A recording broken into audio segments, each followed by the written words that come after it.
अस्सलाम वालेकुम। आज जो हमने टॉपिक पढ़ना है वो कुछ टर्म्स हैं जो हम सेल साइकिल में यूज़ करते हैं। तो इसमें हमने क्रोमेटिन को पढ़ना है, क्रोमेटिड को पढ़ना है, क्रोमोसोम, होमोलोगस क्रोमोसोम, डिप्लॉइड और हैप्लॉइड, इन सारे टर्म्स को देखना है। और ये सारे टर्म्स ज़्यादातर हम जेनेटिक मटेरियल के हवाले से बोल रहे होते हैं, या इनमें से ये क्रोमेटिड, क्रोमोसोम, होमोलोगस क्रोमोसोम, ये सारे टर्म्स हम यूज़ करते हैं जेनेटिक मटेरियल के लिए। और ये हम किन स्टेजेस पे ये टर्म्स यूज़ करते हैं वो सारा भी हम देख लेते हैं। तो सबसे पहले हम देखते हैं क्रोमेटिन। तो वैसे आपको पता है सेल के अंदर जो जेनेटिक मटेरियल होता है और जेनेटिक मटेरियल होता है डीएनए। सेल के अंदर जेनेटिक मटेरियल या डीएनए कहाँ पे पड़ा होता है? न्यूक्लियस के अंदर। और न्यूक्लियस के अंदर ये डीएनए कुछ प्रोटीन्स के साथ प्रेजेंट होता है जिन्हें हम कहते हैं हिस्टोन प्रोटीन। ये डीएनए हिस्टोन प्रोटीन के अराउंड ऐसे फोल्ड हुआ हुआ होता है। तो जो हमारा जेनेटिक मटेरियल होता है वो होता तो डीएनए है, लेकिन ये कवर हुआ हुआ होता है, लिपटा हुआ होता है किसके अराउंड? हिस्टोन प्रोटीन के अराउंड। तो वैसे जब सेल डिवाइड नहीं कर रहा होता, या हम ऐसा कह सकते हैं कि नॉर्मल कंडीशन में जब सेल साइकिल नहीं चल रहा होता, तब सेल के अंदर या न्यूक्लियस के अंदर जो जेनेटिक मटेरियल होता है या जो डीएनए होता है वो किस फॉर्म में होता है? क्रोमेटिन की फॉर्म में। और इसे हम कहते हैं अनकंडेंस फार्म, या ये लेस कंडेंस फार्म होती है। इस फार्म में जो जेनेटिक मटेरियल होता है वो इतना कंडेंस नहीं होता। और ये जो फार्म होती है क्रोमेटिन, इस फार्म में हम जेनेटिक मटेरियल को लाइट माइक्रोस्कोप में नहीं देख सकते, और ये ऐसे दागों की फार्म में होता है इस तरह से, और इसको हम लाइट माइक्रोस्कोप में नहीं दे सकते। लेकिन और ये वाली स्टेज आपको पता है इंटरफेस पहले आता है, उसमें G1 और S फेज़ होते हैं। G1 फेज़ में ये क्रोमेटिन इसी फॉर्म में रहता है। S फेज़ में ये जो जेनेटिक मटेरियल होता है इसकी कॉपी बनती है। वो कैसे कॉपी बनती है वो मैं आपको बताऊंगा अभी। और उसके बाद आगे G2 फेज़ में और प्रो फेज़ में, मेटा फेज़ में, एना फेज़ में, इन सारी स्टेजेस में जो ये जो क्रोमेटिन होता है वो किस में कन्वर्ट हो जाता है? क्रोमोसोम में। G2 फेज़ और प्रो फेज़, इन दोनों में ये क्रोमेटिन कंडेंस होता है और इस तरह के हाईली कंडेंस फॉर्म में कन्वर्ट हो जाता है, जिसे हम क्या कहते हैं? क्रोमोसोम। तो लेस कंडेंस क्रोमेटिन या अनकंडेंस फॉर्म भी से कह सकते हैं। और जो हाईली कंडेंस फॉर्म है वो कौन सी होती है? क्रोमोसोम। और ये G2 फेज़ के में बनना स्टार्ट होती है और ये क्रोमोसोम कम्प्लीटली कंडेंस हो जाता है किसमें? प्रो फेज़ में। और अब हम जो कहते हैं कि हमारी बॉडी के अंदर या हमारे सेल्स के अंदर कितने क्रोमोसोम होते हैं? 46 क्रोमोसोम होते हैं। तो इस स्टेज पे हम G1 फेज़ में या S फेज़ में हम उसके लिए क्रोमोसोम का वर्ड तो यूज़ नहीं करते, हम उसके लिए क्रोमेटिन का वर्ड यूज़ करते हैं। तो यहाँ पे जो हमारा जेनेटिक मटेरियल होता है वो उसी तरह से 46 क्रोमोसोम ही होते हैं, लेकिन वो चूँकि कंडेंस नहीं हुए हुए होते, इस वजह से हम इसे कहते हैं कि यहाँ पे 46 क्रोमेटिन होते हैं। आप इस तरह से समझ लें, यानी 46 इस तरह से धागे होते हैं। और फिर जब ये आगे जाता है G2 फेज़ और प्रो फेज़ में, ये क्रोमेटिन कंडेंस होके ये 46 क्रोमेटिन 46 क्रोमोसोम बना देते हैं। तो ये न्यूक्लियस के अंदर ये जेनेटिक मटेरियल या ये क्या पड़ा हुआ है? क्रोमेटिन पड़ा हुआ है। ये लेस कंडेंस फॉर्म है जेनेटिक मटेरियल की। और आफ्टर एस फेज़, आपको पता है एस फेज़ में जो हमारा जेनेटिक मटेरियल होता है उसकी क्या बननी होती है? कॉपी बननी होती है। या हमारा जेनेटिक मटेरियल या जो डीएनए होता है वो क्या करता है? रेप्लिकेट करता है। और हर एक जो क्रोमेटिन होता है, हर एक क्रोमेटिन उसकी क्या बन जाती है? कॉपी बन जाती है। और इससे पहले मैं आपको एक और बात बता दूं कि ये जो 46 क्रोमोसोम होते हैं ये पेयर्स में होते हैं, यानी 23 पेयर होते हैं। यानी 23 पेयर होते हैं और पेयर के अंदर 2 क्रोमोसोम होते हैं। और ये जो 2 क्रोमोसोम हर एक पेयर के अंदर होते हैं, वो दोनों क्रोमोसोम शेप में भी, साइज़ में भी, और उनके ऊपर जीन्स भी सेम करेक्टर के लिए होते हैं। सेम जीन्स तो नहीं होते, सेम करेक्टर के लिए जीन्स होते हैं। और इन 2 क्रोमोसोम को जो एक ही पेयर बनाते हैं, इनको हम कहते हैं होमोलोगस होमोलोगस क्रोमोसोम। और इस स्टेज में हम उन होमोलोगस क्रोमोसोम को उस तरह से क्रोमोसोम तो नहीं कह सकते, लेकिन हम उनको यहाँ पे होमोलोगस पेयर का वर्ड यहाँ पे यूज़ कर सकते हैं। तो होमोलोगस क्रोमोसोम जिनकी साइज़ शेप सेम होती है, इन दोनों के ऊपर जीन्स भी सेम करैक्टर के लिए होते हैं। सेम जीन्स तो नहीं होते, लेकिन सेम करैक्टर के लिए जीन्स होते हैं। एग्जांपल मैं आपको देता हूँ, जैसे मैं कहता हूँ अगर ये दो होमोलोगस क्रोमोसोम है तो इन दोनों के ऊपर, इसके ऊपर भी आई कलर के लिए जीन्स होगा, इसके ऊपर भी आई कलर के लिए जीन होगा, और हो सकता है इसके ऊपर ब्लू आई का जीन हो, इसके ऊपर ब्लैक आई का जीन हो। तो इस तरह से इन होमोलोगस क्रोमोसोम के ऊपर सेम करैक्टर के लिए जीन होते हैं, लेकिन जीन्स की टाइप जो है वो डिफरेंट हो सकती है, सेम भी हो सकती है, डिफरेंट भी हो सकती है। और हमारे सेल्स के अंदर 23 पेयर्स होते हैं, और इन 23 पेयर्स को हम क्या कहते हैं, इनमें से हर एक जो पेयर होता है उसे हम कहते हैं होमोलोगस क्रोमोसोम। और इन 46 क्रोमोसोम में से 23 मदर से आते हैं और 23 फादर से आते हैं।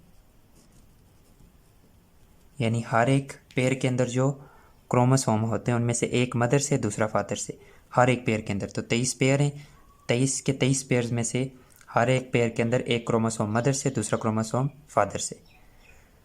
और अगर कोई सेल है जिसके अंदर 46 क्रोमोसोम है तो उसको हम कहते हैं डिप्लॉइड।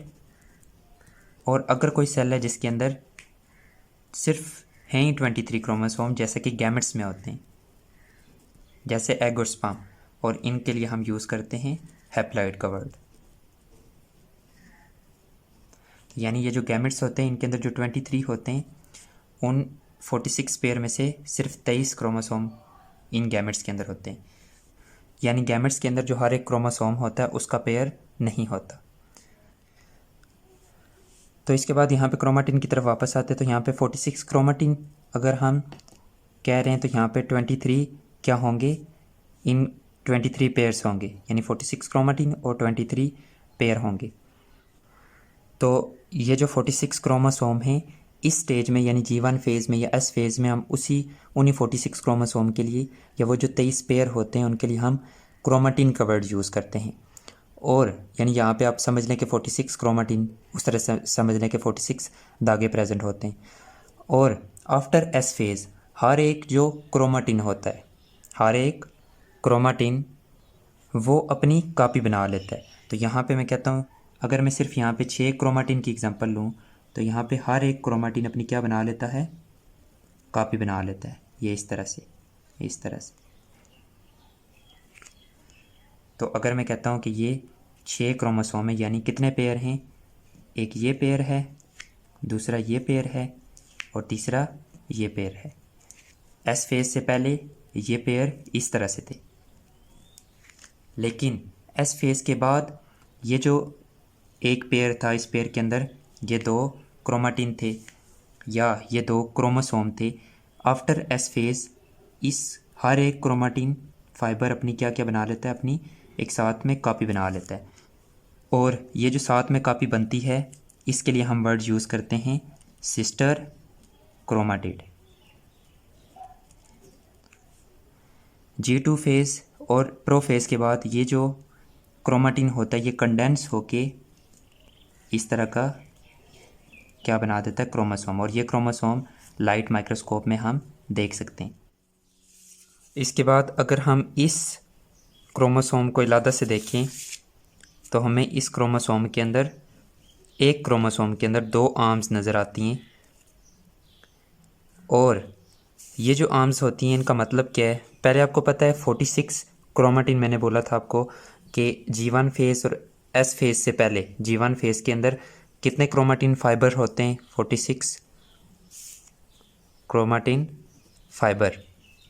और आफ्टर S फेज़ क्योंकि हर एक क्रोमाटिन फाइबर अपनी क्या बना लेता है, कॉपी बना लेता है, यानी वो 46 क्रोमाटिन फाइबर फिर रेप्लिकेट होते हैं और हर एक क्रोमाटिन फाइबर के साथ एक और उसकी कॉपी भी क्या हो जाती है, अटैच हो जाती है।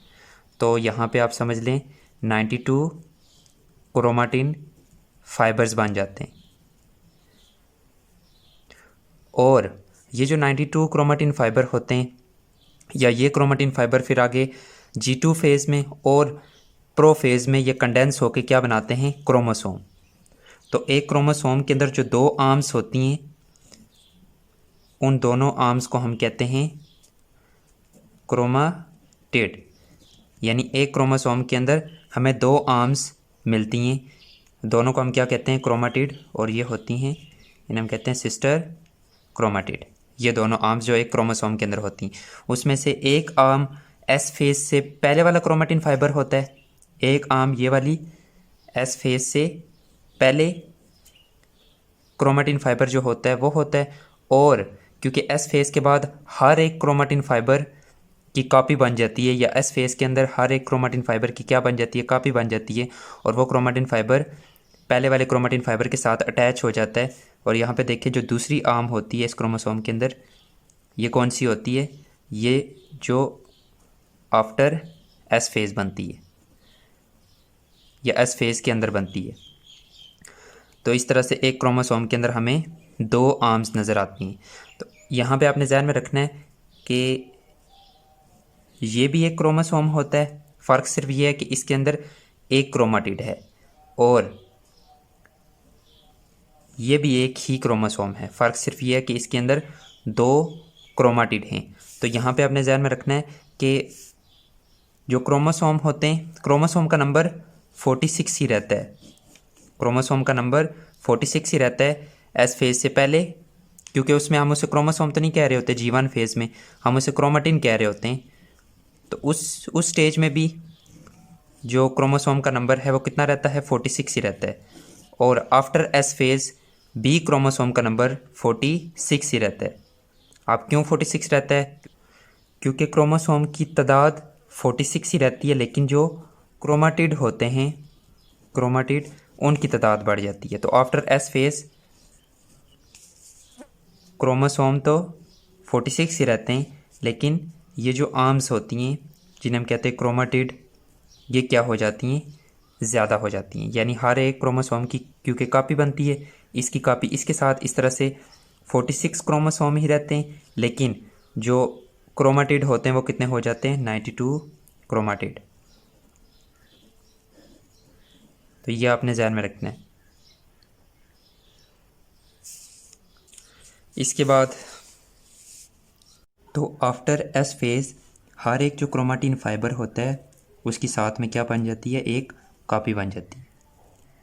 और फिर ये G2 फेज़ और प्रो फेज़ में ये क्रोमाटिन कंडेंस होता है और क्या बना देता है, क्रोमोसोम। और एक क्रोमोसोम के अंदर प्रो फेज़ में अगर हम उसे देखें तो उसके अंदर हमें दो आर्म्स नज़र आती हैं इस तरह से, और ये दोनों आर्म्स, इन दोनों को हम कहते हैं सिस्टर क्रोमाटिड। और ये जो सिस्टर क्रोमाटिड होते हैं, ये दोनों, इन दोनों के ऊपर बिल्कुल सेम सेम जीन्स होते हैं। और एक क्रोमोसोम का सिस्टर क्रोमाटिड कब बनता है, ड्यूरिंग एस फेज। यानी अगर पहले जो क्रोमाटिन था या जो क्रोमोसोम था वो ऐसे था, तो एस फेज के बाद वो इस तरह से हो जाता है, यानी उसकी बिल्कुल उस जैसी कापी बन जाती है। और ये कापी इसके साथ किसके ज़रिए अटैच होती है, सेंट्रोमेयर के ज़रिए। तो ये जो इसे हम कहते हैं सेंट्रोमेयर। तो आप समझ लें कि बिफोर एस फेज जो होमोलोगस क्रोमोसोम था वो इस तरह से था, क्योंकि वो कंडेंस नहीं हुआ होता, तो इस वजह से हम उसको इस तरह से रिप्रेजेंट नहीं करते। तो वैसे समझाने के लिए मैं कह रहा हूँ कि बिफोर एस फेज जो होमोलोगस क्रोमोसोम था, एक होमोलोगस पेयर था, बिफोर एस फेज जो होमोलोगस पेयर था वो इस तरह से था। और आफ्टर एस फेज क्योंकि हर एक क्रोमोसोम अपनी कॉपी बना लेता है, तो ये होमोलोगस पेयर भी अपनी क्या बना लेता है, कॉपी बना लेता है इस तरह से। ये अपनी कॉपी बना लेता है, ये अपनी, ये इसका सिस्टर क्रोमाटिड है और ये इसका सिस्टर क्रोमाटिड है, और ये दोनों आपस में सिस्टर क्रोमाटिड नहीं है। तो ये जो आपस में सेंट्रोमेयर के साथ अटैच होते हैं, सेंट्रोमेयर के ज़रिए वो आपस में एक दूसरे के सिस्टर क्रोमाटिड होते हैं। और ये जो कॉपी बनती है ये इस तरह से, ये जो अभी हर एक क्रोमोसोम की कॉपी बनेगी, हर एक क्रोमोसोम की कॉपी बनी है, फिर आगे जाके ये कॉपी एनाफेज में फिर इस तरह से सेपरेट होती है, यानी ये कॉपी इस तरफ चली जाती है और ये कॉपी इस तरफ। हर एक क्रोमोसोम की ये कॉपी एक पार्ट की इस तरफ चली जाती है और ये कॉपी इस तरफ। और इस तरह से जब एक सेल डिवाइड करके 2 सेल बनाता है तो उसके पास भी सारी की सारी उसी तरह वाली कापीज़ जाती हैं और इसके पास भी सारी की सारी उसी तरह वाली कापी जाती हैं। इसके बाद यहाँ पे मैं आपको बता दूँ कि जो मियोसिस 1 होती है, मियोसिस 1, इसके हवाले से जो मोस्ट इम्पॉर्टेंट चीज़ आपने ज़हन में रखनी है वो ये है कि यहाँ पे जो मेटाफेज प्लेट बनती है उसमें जो होमोलोगस पेयर होते हैं वो सेंटर में अरेंज होते हैं। इस तरह से ऐसे होमोलोगस पेयर सेंटर में अरेंज होते हैं, लेकिन मियोसिस 2 में या माइटोसिस में ये होमोलोगस क्रोमोसोम सेंटर में इस तरह से या होमोलोगस पेयर सेंटर में अरेंज नहीं होते, बल्कि जो एक एक क्रोमोसोम होता है इस तरह से वो इलादा इलादा अरेंज होता है। ये मियोसिस 2 में और माइटोसिस में होता है। इस तरह से 46 क्रोमोसोम ऐसे अरेंज होते हैं ऐसे सेल के सेंटर में और मेटाफेज प्लेट बनाते हैं, लेकिन मियोसिस में होमोलोगस पेयर सेंटर में अरेंज होते हैं। मियोसिस 1 में होमोलोगस पेयर इस तरह से सेंटर में अरेंज होते हैं। तो ये आपने ध्यान में रखना है। तो ये मियोसिस और माइटोसिस के डिफरेंस में भी आता है कि यहाँ पे मियोसिस 1 के अंदर जो मेटाफेज प्लेट बनती है वो होमोलोगस क्रोमोसोम की वजह से बनती है, होमोलोगस क्रोमोसोम वहाँ पे अरेंज होते हैं। लेकिन वैसे मियोसिस 2 के अंदर या माइटोसिस के अंदर जो इंडिविजुअल क्रोमोसोम होते हैं वो मेटाफेज प्लेट में इलादा इलादा अरेंज होते हैं। तो ये कुछ टर्म्स हैं जो हम सेल साइकिल में यूज़ करते हैं। इसके बाद अगले लेक्चर में हम माइटोसिस को पढ़ेंगे।